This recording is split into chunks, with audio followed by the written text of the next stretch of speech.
नमस्कार। Structure and bonding के lecture number 6 में आपका हार्दिक स्वागत है। आज इस लेक्चर में हम इंडक्टिव इफ़ेक्ट प्रेरणिक प्रभाव को डिस्कस करेंगे। इंडक्टिव इफ़ेक्ट क्या होता है, प्रेरणिक प्रभाव क्या होता है। तो प्रेरणिक प्रभाव को समझने के लिए हम एथेन का एग्जाम्पल लेते हैं। एथेन में दो कार्बन एटम्स एक दूसरे से सिग्मा बॉन्ड से जुड़े हुए हैं।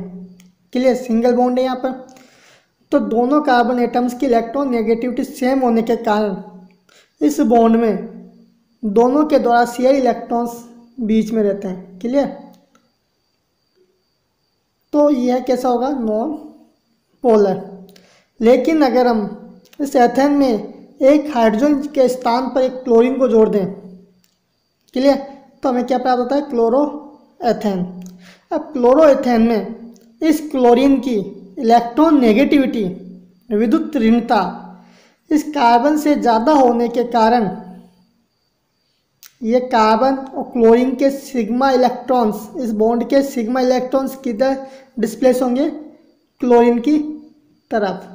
जब क्लोरीन की तरफ सिग्मा इलेक्ट्रॉन डिस्प्लेस होंगे तो क्लोरीन पर आ जाएगा पार्शियल नेगेटिव चार्ज और इस कार्बन पर क्या आ जाता है, पार्शियल पॉजिटिव चार्ज। अब जब इस कार्बन पर पार्शियल पॉजिटिव चार्ज आ गया तो इस कार्बन की इलेक्ट्रॉन नेगेटिविटी अब इस वाले कार्बन से क्या हो जाती है, ज़्यादा, जिसके कारण इस कार्ब CH3 और इस CH2Cl बॉन्ड के जो इलेक्ट्रॉन्स हैं, ये बॉन्ड के इलेक्ट्रॉन किधर माइग्रेट होंगे, इस कार्बन की तरफ। तो फिर इस मेथिल वाले कार्बन क्या जाएगा, पार्शियली पॉजिटिव चार्ज। यानी कि इस क्लोरीन की प्रेजेंट के कारण, यानी कि इस कार्बन क्लोरीन बॉन्ड के कारण इस कार्बन कार्बन बॉन्ड में पोलराइजेशन जनरेट हो गया। क्लियर, तो इस बॉन्ड के कारण इस पास वाले बॉन्ड में पोलराइजेशन का आना, ध्रुवता का आना ही क्या कहलाता है, प्रेरणिक प्रभाव, इंडक्टिव इफेक्ट। क्लियर, इसको हम दूसरे प्रकार से, इस प्रकार से समझ सकते हैं। देखो कैसे समझेंगे कि जब हाइड्रोकार्बन चेन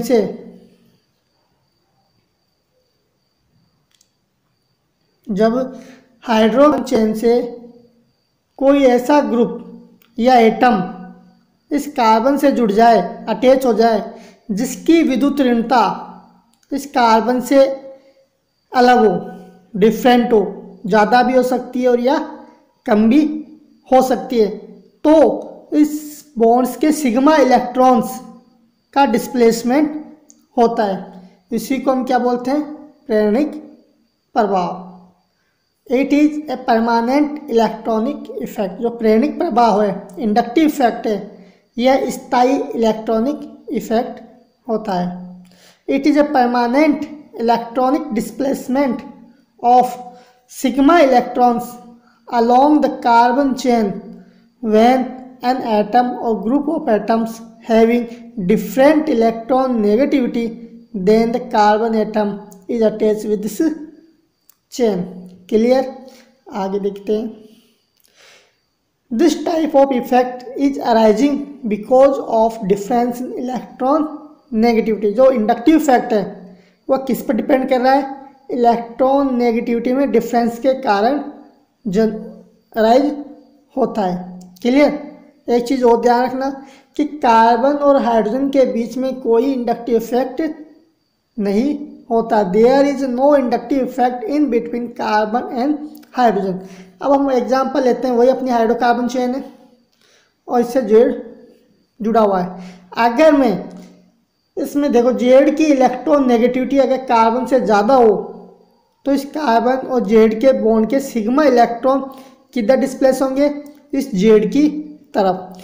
जब जेड की तरफ, जेड अपना कोई ग्रुप है या एटम है, ठीक है, जिसकी इलेक्ट्रॉन नेगेटिविटी कार्बन से ज़्यादा है, क्लोरीन भी हो सकता है, अभी अपन ने एग्जाम्पल देखा है क्लोरोएथेन का। तो यहाँ पर सिग्मा इलेक्ट्रॉन जब जेड की तरफ डिस्प्लेस होंगे तो इस पर क्या जाएगा, पार्शियल नेगेटिव चार्ज, और इस कार्बन क्या जाएगा, पार्शियल पॉजिटिव चार्ज। अब जब इस पर पार्शियल पॉजिटिव चार्ज आ गया तो इसकी इलेक्ट्रॉन नेगेटिविटी इस पास वाले कार्बन से क्या हो जाती है, ज़्यादा हो जाती है, क्योंकि इलेक्ट्रॉनों की कमी होगी तो इलेक्ट्रॉन इसको ज़्यादा चाहिए, के लिए ज़्यादा ज़रूरत इसको है, तो ये इलेक्ट्रॉनों को अपनी ओर खींचेगा। जब इसने ओर खींचेगा तो इस पास वाले कार्बन पर क्या जाएगा, पार्शियल पॉजिटिव चार्ज। सेम इधर पार्शियल पॉजिटिव। ऐसे ये इफेक्ट 3 से 4 कार्बन तक लगता है। क्लियर? यानी जो इंडक्टिव इफेक्ट है वह दूरी पर भी डिपेंड करता है। जब इस सोर्स यानी कि जेड से दूरी बढ़ती जाती है तो यह इफेक्ट कम होता जाता है। इसी प्रकार अगर जेड की इलेक्ट्रॉन नेगेटिविटी कार्बन से कम है, क्लियर? ये दूसरा एग्जांपल देखो, यहाँ पर जेड की इलेक्ट्रॉन नेगेटिविटी कार्बन से कम है तो यह कार्बन इस जेड और कार्बन बॉन्ड के सिग्मा इलेक्ट्रॉनों को अपनी तरफ डिस्प्लेस करेगा। ठीक है? विद्युत ऋणता इलेक्ट्रॉन नेगेटिव मतलब क्या होता है, विद्युत ऋणता क्या होती है कि बॉन्डेड एटम्स के बॉन्ड के इलेक्ट्रॉनों को अपनी ओर खींचने की जो क्षमता होती है, जो ताकत होती है, जो स्ट्रेंथ होती है, उसी को क्या बोला जाता है, इलेक्ट्रॉन नेगेटिविटी, विद्युत ऋणता।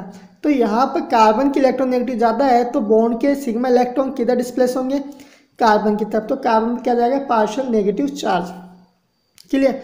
अब इस कार्बन पार्शियल नेगेटिव चार्ज आ गया यानी कि इसमें इलेक्ट्रॉनों की अधिकता है तो इस पास वाले कार्बन के इलेक्ट्रॉन नेगेटिविटी ज़्यादा हो जाती है, जिससे ये इलेक्ट्रॉन सिग्मा इलेक्ट्रॉन किधर डिस्प्लेस करेगा, इस कार्बन की तरफ। तो यहाँ पर फिर पार्शियल नेगेटिव, सेम इधर फिर पार्शियल नेगेटिव चार्ज आ जाता है। इस इफेक्ट को हम इस प्रकार से समझ सकते हैं, जैसे ये कोई पर्सन है, क्लियर? इसके ये दोनों हाथ, अगर इधर 4-5 लोग इधर जुड़ जाएं और 4-5 लोग इधर जुड़ जाएं और वह इसको खींचें अपनी तरफ, क्लियर? अगर ये वाला ग्रुप स्ट्रॉन्ग है तो ये इस साइड में डिस्प्लेस होगा हाथ, जब ये इधर डिस्प्लेस होगा ये व्यक्ति तो इधर वालों को भी झटका लगेगा, जब इधर वालों को झटका लगेगा तो यहाँ पर जो झटका है वो पास में जो पकड़े हुए हैं उन्हीं पर ज़्यादा होता है, ना कि इन दूर वालों पर। क्लियर?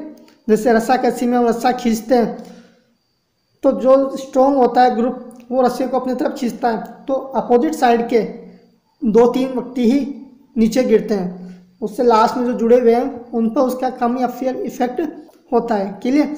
तो इस प्रकार से हम इस इंडक्टिव इफेक्ट को समझ सकते हैं। The intensity of the inductive effect is regularly decreases as well as the distance from the source is increases, that means inductive effect is distance dependent electronic effect। यह भी अपन ने समझाइए कि इंडक्टिव इफेक्ट दूरी पर भी निर्भर करती है, जैसे जैसे सोर्स से दूरी बढ़ती जाती है इंडक्टिव इफेक्ट का मान कम होता जाता है, इंडक्टिव इफेक्ट डिक्रीज होता जाता है, उसका प्रभाव कम होता जाता है। Electron negativity depends upon following effect. अब यहाँ पर मेन चीज़ आ रही है कि जो इंडक्टिव इफेक्ट अपना प्रेरणिक प्रभाव वह किस पर डिपेंड करता है, इलेक्ट्रॉन नेगेटिविटी डिफरेंस पर। क्लियर?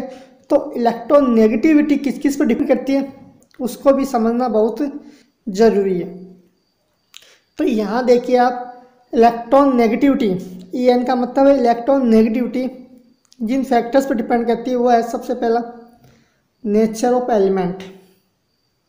नेचर ऑफ एलिमेंट में पॉलिंग ने जो इलेक्ट्रॉन नेगेटिविटी स्केल दिया था उसके अकॉर्डिंग हाइड्रोजन की इलेक्ट्रॉन नेगेटिविटी होती है 2.1, लिथियम की होती है 1.0, बेरिलियम की 1.5, बोरॉन की 2.0, कार्बन की 2.5, नाइट्रोजन की 3.0, ऑक्सीजन की 3.5, फ्लोरीन की 4.0, सोडियम की 0.9, मैग्नीशियम की 1.2, एल्यूमिनियम की 1.5, सिलिकॉन की 1.10, फॉस्फोरस की 2.1, सल्फर की 2.4, क्लोरीन की 3.0। यह पॉलिंग इलेक्ट्रोनेगेटिव स्केल है। यहाँ पर आप देखो हाइड्रोजन 2.1 और फॉस्फोरस 2.1, दोनों की इलेक्ट्रॉन नेगेटिविटी सेम है, यानी कि हाइड्रोजन और फॉस्फोरस जो बॉन्ड होता है वह 100% कोवलेंट बॉन्ड होता है, सहसंयोजक बंध होता है। यहाँ पर इस जो पॉलिंग इलेक्ट्रोनेगेटिव स्केल है इसको याद करने का एक तरीका है, आप सबसे पहले हाइड्रोजन की याद करो। हाइड्रोजन की कितना होती है 2.1, लिथियम का होता है 1.0। अब यहाँ से आप लेफ्ट टू राइट जाओ, 0.5 जोड़ते जाओ, बेरिलियम 1.5 हो गया, ठीक है। ऐसे 0.5 जोड़ते हुए आप इसको याद कर लो। इसी प्रकार सोडियम की होती है 0.9, ये भी आपको याद करना पड़ेगा। और बाद में आप 0.3 ऐड करते जाओ। इस प्रकार से आपको ये जो पॉलिंग इलेक्ट्रोनेगेटिव स्केल है याद हो जाएगा। तो यहाँ से आप देखो लेफ्ट टू राइट जाने पर इलेक्ट्रॉन नेगेटिविटी बढ़ रही है। क्लियर, पीरियोडिक टेबल में जब हम पीरियड्स में लेफ्ट टू राइट जाते हैं तो इलेक्ट्रॉन नेगेटिविटी इंक्रीज होती है, और ऊपर से नीचे जब जाते हैं ग्रुप में तो डिक्रीज होती है। इसी प्रकार जो दूसरा फैक्टर है वो है ऑक्सीडेशन नंबर। जैसे जैसे ऑक्सीडेशन नंबर इंक्रीज होता है वैसे वैसे इलेक्ट्रॉन नेगेटिविटी भी क्या हो जाती है, इंक्रीज होती जाती है। अब जो मेन फैक्टर है वो अपना percentage character. Clear, percentage character किन किन चीज़ों पे डिपेंड करा है देखो। सबसे पहले bond angle. Bond angle directly proportional होता है परसेंट एज कैरेक्टर के। बंद कोण जितना ज़्यादा होगा परसेंट एज कैरेक्टर भी उतना ही ज़्यादा होगा। इसको अभी आगे हम और डिटेल से समझेंगे। अगला फैक्टर है हाइब्रिडाइजेशन, संकरण। हम जब ऑर्गेनिक केमिस्ट्री पढ़ते हैं मोस्टली sp, sp2, sp3 प्रकार के होते हैं। तो sp में परसेंटेज कैरेक्टर कितना होता है 50%, sp2 में कितना होता है 33% और sp3 में कितना होता है 24%। इसी प्रकार रिंग स्ट्रेन। रिंग स्ट्रेन में आप देखो जो छोटी रिंग होती है उसका परसेंटेज कैरेक्टर ज़्यादा होता है। इसको भी हम आगे देखेंगे कि क्यों होता है। क्लियर, रटना नहीं है, आपको याद करने का तरीका तो यही है कि एक छोटी रिंग है उससे आपको याद हो जाए। जो छोटी रिंग होती है उसमें अंदर वाला बॉन्ड एंगल क्या होता है कम, तो बाहर वाला बॉन्ड एंगल क्या होगा ज़्यादा। जब बाहर वाला बॉन्ड एंगल ज़्यादा होगा तो उसमें परसेंटेज कैरेक्टर भी क्या होता है ज़्यादा। अपन ने देखा ना, bond angle directly proportional to percentage character. अब इसको इस प्रकार से समझते हैं हम। जैसे ये अपना साइक्लोप्रोपेन रिंग है, इसमें बॉन्ड एंगल होता है 60 डिग्री। क्लियर, यहाँ कोई एटम जुड़े हुए हैं, एक वेज पे हो गया, मान लो एक डैश पे हो गया, 2 एटम जुड़े हुए हैं। यहाँ पर आप देखो कि यहाँ अंदर वाले ऑर्बिटल, अंदर वाला जो बॉन्ड एंगल है वो क्या है 60 डिग्री। क्लियर, तो बाहर वाला क्या होगा बॉन्ड एंगल ज़्यादा होगा क्योंकि ओवरऑल 360 डिग्री होता है।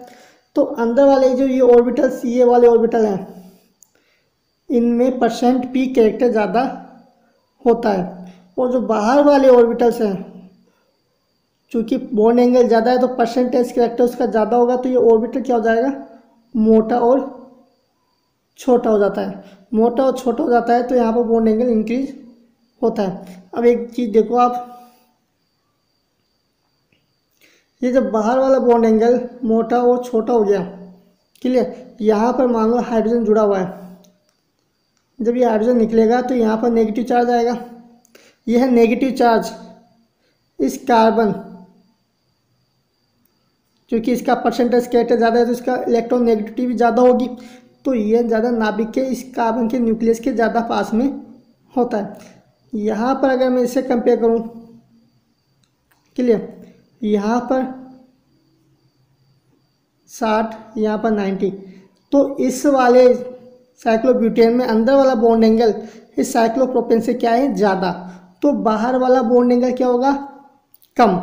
जब बाहर वाला बॉन्ड एंगल कम होगा तो इन ऑर्बिटल्स में परसेंटेज कैरेक्टर इन वालों से, जो 3 मेंबर रिंग में बाहर वाले ऑर्बिटल्स के परसेंटेज कैरेक्टर से क्या हो जाएगा कम होगा। क्लियर, तो यहाँ पर अगर हाइड्रोजन जुड़ा हुआ है और वो निकाल दे उसको, तो ये नेगेटिव चार्ज यहाँ आएगा, इस कार्बन के न्यूक्लियस से दूर है थोड़ा, जबकि यहाँ पर पास में है। क्लियर, तो यहाँ पर जो इस कार्बन की है जो इलेक्ट्रॉन नेगेटिविटी है वह इस 3 मेंबर कार्बन से क्या हो जाएगी कम होती है। क्लियर, तो जैसे जैसे रिंग में अंदर वाला बॉन्ड एंगल इंक्रीज होता जाता है वैसे वैसे बाहर वाले ऑर्बिटल्स में परसेंट एज कैरेक्टर क्या हो जाता है डिक्रीज होता जाता है। क्लियर, और जैसे जैसे बाहर वाले ऑर्बिटल्स में परसेंटेज कैरेक्टर डिक्रीज होगा तो उसका इलेक्ट्रॉन नेगेटिविटी भी क्या होती है डिक्रीज होती जाती है। समझ में आ गया। अगर मान लो यहाँ पर इस माइनस की जगह पॉजिटिव चार्ज है, क्लियर, तो पॉजिटिव की इस कार्बन की इलेक्ट्रॉन नेगेटिविटी क्या है ज़्यादा, तो यह इस पॉजिटिव चार्ज को क्या करता है, अनस्टेबल करता है। ध्यान रखना एक चीज़ कि more electronegative element has the tendency to bear the negative charge and less electronegative element has the tendency to bear positive charge. यानी अधिक विद्युत ऋणी परमाणु नेगेटिव चार्ज रखने की क्षमता रखता है और कम विद्युत ऋणी परमाणु पॉजिटिव चार्ज रखने की क्षमता रखता है, क्योंकि यहाँ पर जो लोन पेयर्स है, नेगेटिव चार्ज अगर यहाँ पर हो तो लोन पेयर्स कार्बन के न्यूक्लियस के ज़्यादा पास में होते हैं, स्टेबल रहते हैं। समझ में आ गई चीज़? आगे देखो, इसको आगे अपन जब एप्लीकेशंस पढ़ेंगे तब और अच्छे से समझ में आएगा आपको। यहाँ पर इंडक्टिव इफेक्ट्स की जो एप्लीकेशंस हैं बहुत ही इम्पोर्टेंट है। Clear? Inductive effect organic chemistry में कहाँ कहाँ काम आता है हम उसमें डिस्कस करेंगे। सबसे पहले हम इंडक्टिव इफेक्ट को ही समझते हैं।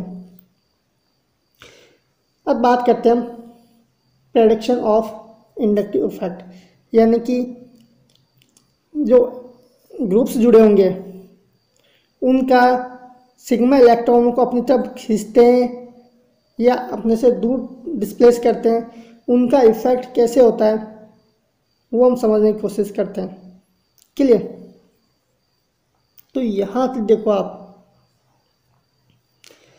अभी हमने कहा कि परसेंट एस कैरेक्टर जैसे जैसे इंक्रीज होता जाता है उसकी इलेक्ट्रॉन नेगेटिविटी इंक्रीज होती जाती है, और जैसे जैसे इलेक्ट्रॉन नेगेटिविटी इंक्रीज होगी सिग्मा इलेक्ट्रॉनों को अपनी ओर खींचने की उसकी क्षमता भी इंक्रीज होती जाएगी।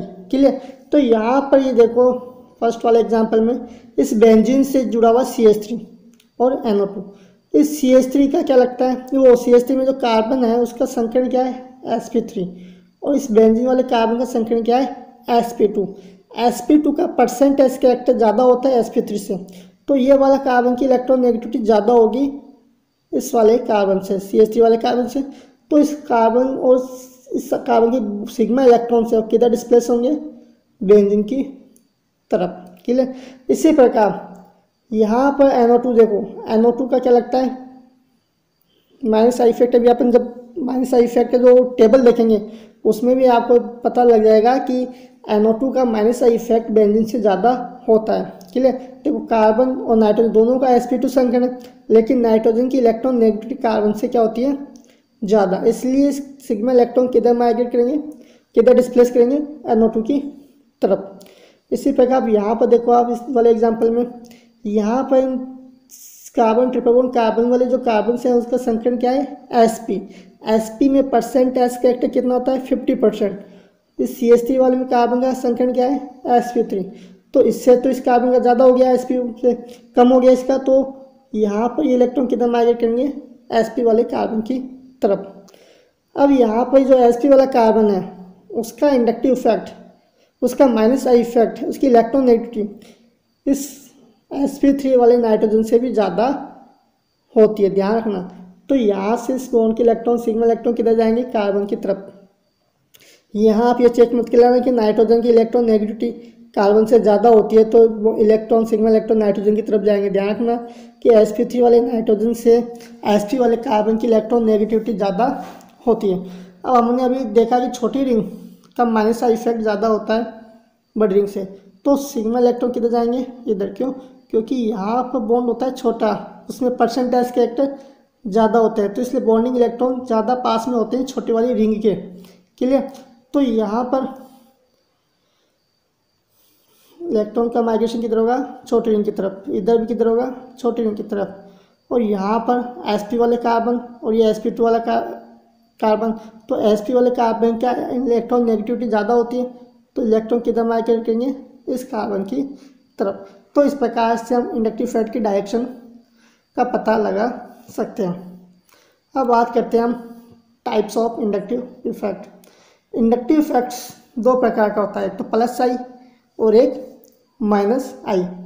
प्लस आई का मतलब क्या हो गया कि कोई ग्रुप या एटम जब हाइड्रोकार्बन से जुड़ता है तो वह हाइड्रोकार्बन की तरफ सिग्मा इलेक्ट्रॉनों को डिस्प्लेस करे। Clear? Towards the hydrocarbon chain. अगर वो हाइड्रोकार्बन चेन को इलेक्ट्रॉन्स डिस्प्लेस करता है उसकी तरफ तो उसका लगता है प्लस आई इफेक्ट। ठीक है? और अगर कोई हाइड्रोकार्बन चेन से इलेक्ट्रॉनों को अपनी तरफ खींचे तो उसका लगता है माइनस आई इफेक्ट। क्लियर। तो यहाँ पर आप देखो इस जेड का अगर इलेक्ट्रॉन नेगेटिविटी इस कार्बन से कम है तो कार्बन और जेड के जो सिग्मा इलेक्ट्रॉन्स हैं वो किधर जाएंगे, कार्बन की तरफ। तो इस जेड का क्या लग रहा है, प्लस आई इफेक्ट। और सेम इसमें देखो आप, इसमें जेड की इलेक्ट्रॉन नेगेटिविटी कार्बन से ज़्यादा है तो सिग्मा इलेक्ट्रॉन किधर डिस्प्लेस होते हैं, जेड की तरफ। यानी जेड अपनी तरफ इलेक्ट्रॉनों को खींचता है तो उसका लगता है माइनस आई, और इलेक्ट्रॉन देता है तो उसका लगता है प्लस आई। कोई ग्रुप इलेक्ट्रॉन कब डिस्प्लेस करेगा, कब देगा, जब उसके पास इलेक्ट्रॉनों की अधिकता होगी। जब उसके पास इलेक्ट्रॉनों की अधिकता होगी तो वो आसानी से इलेक्ट्रॉनों को हाइड्रोकार्बन की चेन की तरफ क्या कर देता है, डिस्प्लेस कर सकता है। यहाँ पर कुछ एटम्स, कुछ ग्रुप्स हैं जिनका प्लस आई और माइनस आई का ऑर्डर दे रखा है, ये एक्सपेरिमेंटल ऑर्डर है। क्लियर। तो यहाँ पर देखो आप प्लस आई ऑर्डर में आप सबसे पहले देखो CH2 माइनस का सबसे ज़्यादा होता है, यानी माइनस वाले जो भी हैं उनका plus I effect in neutral से ज़्यादा होता है। क्यों? क्योंकि माइनस एन का मतलब होता है इनके पास इलेक्ट्रॉन डेंसिटी ज़्यादा है तो ये आसानी से इलेक्ट्रॉनों को डिस्प्लेस कर सकते हैं हाइड्रोकार्बन चेन की तरफ। तो CH2 माइनस का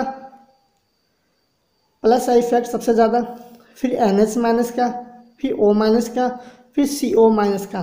क्लियर, समझ आ गया। इसको इस प्रकार भी समझ सकते हो कि कार्बन की इलेक्ट्रॉन नेगेटिविटी सबसे कम है तो ये आसानी से इलेक्ट्रॉन दे देगा, फिर नाइट्रोजन की उससे ज़्यादा है, फिर ऑक्सीजन की नाइट्रोजन से भी ज़्यादा है। तो जैसे जैसे इलेक्ट्रॉन नेगेटिव बढ़ेगी तो उसके इलेक्ट्रॉन देने की टेंडेंसी क्या हो जाएगी, कम होती जाएगी। अब अगला ऑर्डर है 3 डिग्री सबसे ज़्यादा, फिर 2 डिग्री, फिर 1 डिग्री। 3 डिग्री का मतलब ये कार्बन है, इस कार्बन से 3 कार्बन जुड़े हुए हों, ठीक है, और ये हाइड्रोकार्बन से चेन से जुड़ा हुआ। तो जब इस कार्बन से 3 कार्बन जुड़े हुए हैं तो इस CH3 का क्या लगता है, प्लस आई इफेक्ट।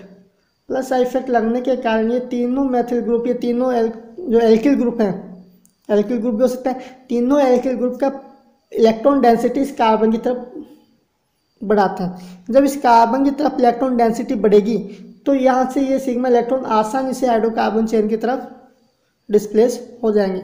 2 डिग्री का मतलब होता है ये कार्बन 2 कार्बन से जुड़ा हुआ हो। क्लियर।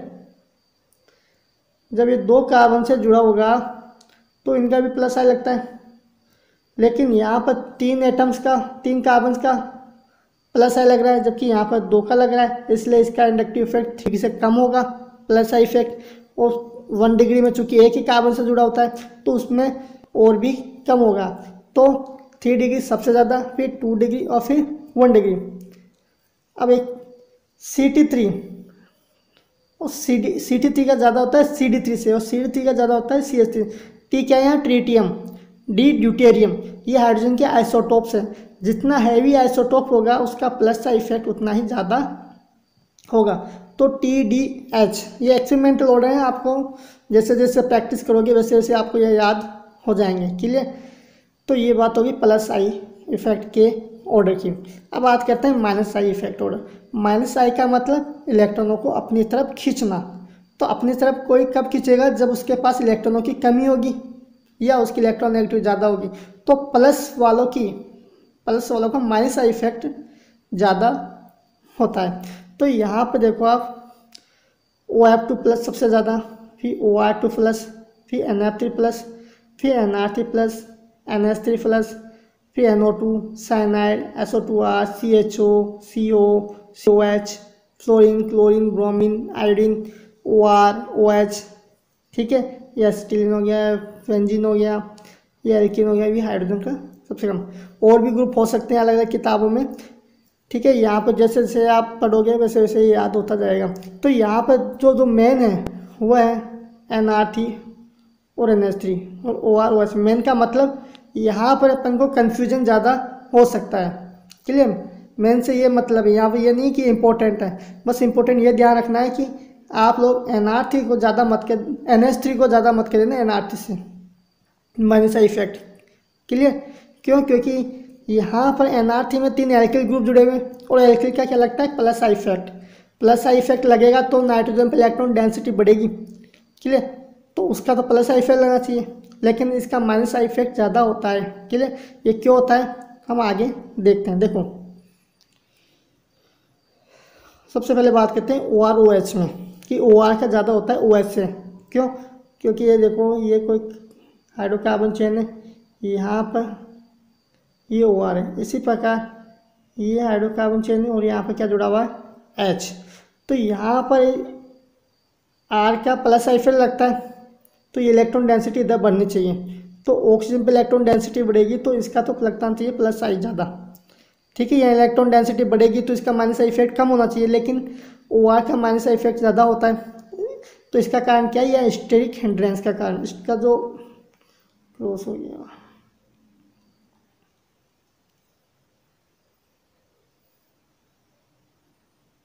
ये देखो दोबारा आप,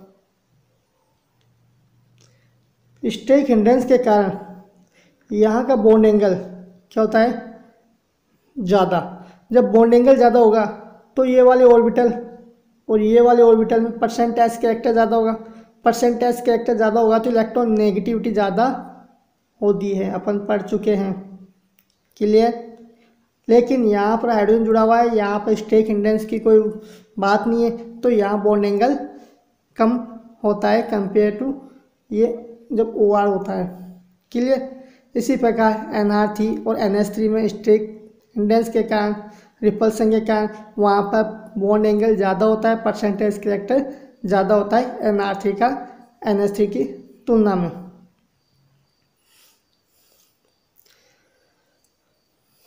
यहाँ कुछ एग्जांपल्स देखिए, NR3 का NH3 से ज़्यादा होता है, क्लियर।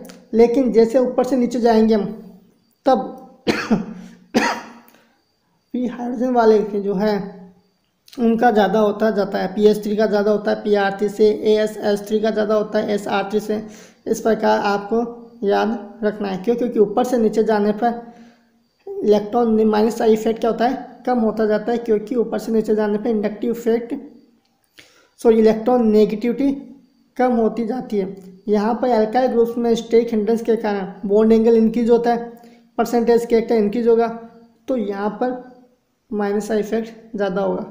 लेकिन ऊपर से नीचे जाने पर क्या होता है माइनस आई इफेक्ट कम होता जाता है। इसी प्रकार OR2 प्लस का ज़्यादा होता है OH2 प्लस से, लेकिन SH2 प्लस का ज़्यादा होगा SR2 प्लस से, क्लियर।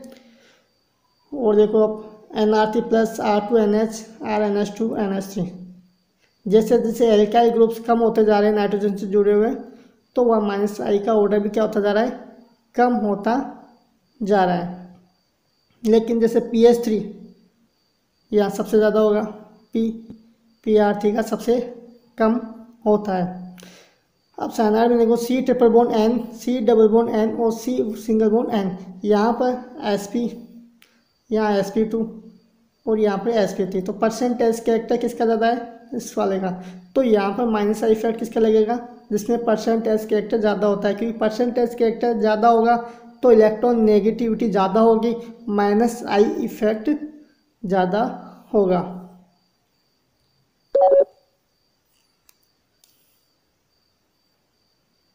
तो ये बात हो गई अपने इंडक्टिव इफेक्ट की। अगला जो वीडियो आएगा इंडक्टिव इफेक्ट की एप्लीकेशंस का, वेरी इंपॉर्टेंट। धन्यवाद।